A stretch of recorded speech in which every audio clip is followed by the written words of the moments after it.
Hello, everyone. Welcome to Titos and Titas Academy. Welcome to our YouTube channel. My name is Pebbles. This is Aaron. I'm Chai. And I'm Richard.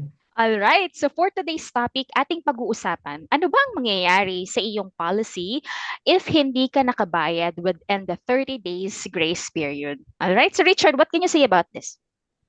Well, that's the most frequently asked question ng mga clients natin.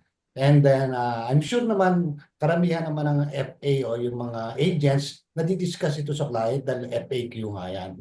And it's clearly, nakalagay po siya sa policy booklet ng mga clients natin, na makikita nila yan dyan.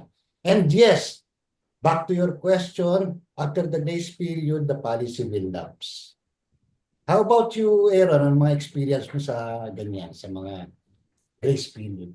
Ayan, thank you Sir Richard. So sa akin naman, sa experience ko, kasi mostly ng mga clients ko is ang premium due nila or yung premium payment nila is every month.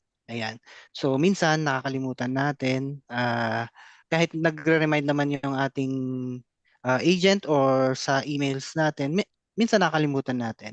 So define muna natin yung grace period. So yung grace period kasi is your chance or yung palugit mo para ma-pay yung premium mo sa insurance after the due date. Ayun.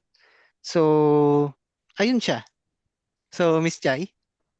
Okay, so since meron tayong grace period na tinatawag, so lahat po ng ating mga policy holder, make it a point na check your due dates para mabayaran po yung inyong policy.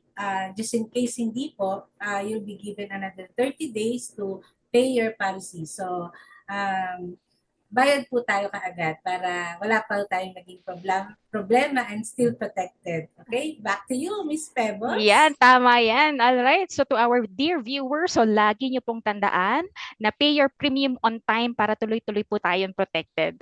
Okay? So for our next topic, atin naman pong pag-uusapan, ano naman yung gagawin mo kung sakaling nag-lapse ang iyong policy?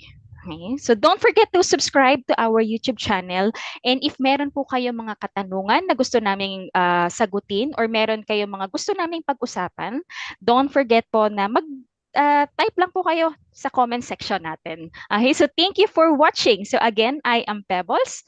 This is Aaron. I'm Chai. And I'm Richard. Thank you. Bye. Bye-bye. See you on next video. Bye. See you.